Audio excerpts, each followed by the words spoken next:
Kematangan toleransi.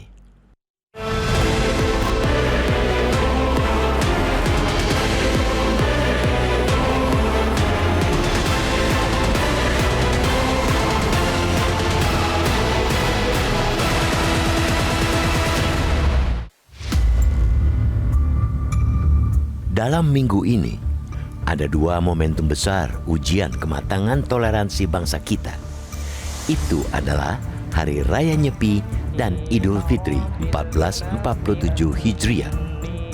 Nyepi yang jatuh pada Kamis 19 Maret akan bersinggungan dengan malam takbiran bagi masyarakat yang mengikuti penetapan Idul Fitri menurut pimpinan pusat Muhammadiyah. Ini menjadi ujian toleransi antar umat beragama. Ada perayaan kemenangan yang diekspresikan melalui takbiran, pada saat bersamaan penghormatan pada keheningan di malam Nyepi.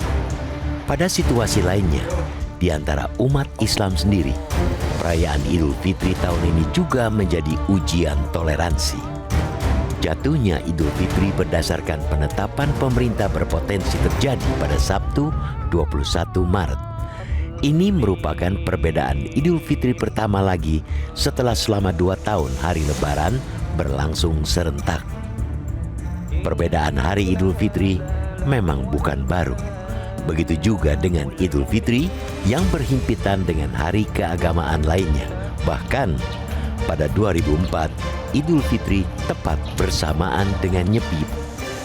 Di luar itu, bangsa kita juga punya banyak momentum toleransi lainnya. Kenyang pengalaman dan DNA bangsa yang lahir dari keberagaman memang membuat kita tidak gamang dengan perbedaan. Meski begitu, kematangan toleransi tetap perlu diasah dari zaman ke zaman. Matang pengalaman belum otomatis melahirkan toleransi yang mulus. Dialog dan penyesuaian terbukti harus terus dilakukan. Bahkan, para pimpinan organisasi keagamaan harus berperan nyata merumuskan jalan toleransi itu. Ini pula yang telah ditunjukkan di Bali. Menuju jatuhnya Nyepi dan Idul Fitri, terjadi perubahan soal pelaksanaan malam takbiran. Akhir minggu lalu, pimpinan wilayah Muhammadiyah PWM Bali mengeluarkan seruan pelaksanaan takbiran dengan cukup berjalan kaki menuju masjid atau musola terdekat tanpa pengeras suara dan tanpa penerangan mencolok. Seruan ini disebutkan dihasilkan setelah pertemuan dengan Forum Kerukunan Umat Beragama FKUB Provinsi Bali. Pada Senin 16 Maret, Ketua Umum Ketum Pimpinan Pusat PP Muhammadiyah Haidar Nasir mengimbau warga Muhammadiyah di Provinsi Bali untuk menggelar takbiran di rumah. Seruan itu adalah laku nyata kepemimpinan dalam bertoleransi. Nyatanya pula, seruan itu semakin menjamin rasa aman yang memang dibutuhkan masyarakat. Haidar telah mengambil langkah tepat untuk menutup semua celah potensi gesekan sosial tanpa mengecilkan kesadaran diri para peserta, sebagaimana kegiatan lainnya yang melibatkan banyak orang di ruang terbuka. Ketertiban memang merupakan hal yang menantang. Seruan Haidar juga disambut Gubernur Bali Wayan Koster. Ia meyakinkan kepada publik bahwa situasi di Bali benar-benar kondusif. Melaksanakan sholat Idul Fitri pun diyakini juga bisa lancar. Pelaksanaan sholat akan berlangsung pukul 6.30 WITA atau beberapa saat setelah berakhirnya Nyepi pada 06.00 WITA.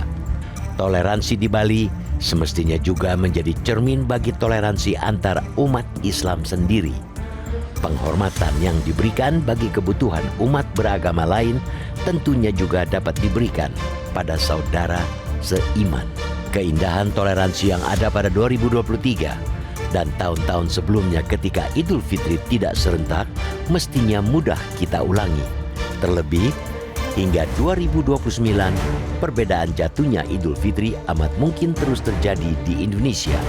Bukan mustahil pula, perbedaan akan terus terjadi hingga berabad nanti. Sebab itu, Mempersoalkan perbedaan jatuhnya Idul Fitri sama saja menjerumuskan diri dalam kesia-siaan. Justru umat harus diyakini bahwa perbedaan bukanlah sumber gesekan. Begitu juga toleransi bukanlah goyahnya keyakinan. Menghargai perbedaan adalah sejatinya menghormati kebesaran Tuhan. Berlapang pada perbedaan adalah juga meyakini lapangnya kasih sayang Tuhan. Itu pula yang akan menjadikan modal kita sebagai bangsa beragama yang bersatu.